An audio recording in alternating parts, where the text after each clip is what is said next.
Walang trabaho na mahirap. I mean, walang trabaho na madali, pero mas mahirap pa rin maghanap ng trabaho. Oftentimes, we find ourselves frustrated. We often do thankless jobs. We often do things na parang wala nakaka-appreciate. We see our progress alone, our successes alone. Na-frustrate tayo kasi ginawa mo naman lahat, pero most of the times napapansin nila yung mga kamalian mo lang. What really helps me in times na I do something good, I do something na medyo okay, I always give myself a pat on the back. Whenever I solve a very difficult situation, I just, pat myself on the back.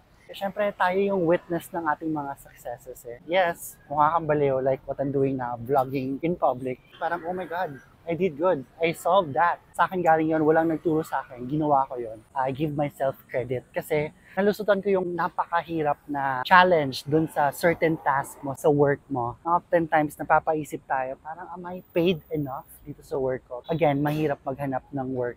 Kaya let's be just thankful kung anong trabaho meron tayo.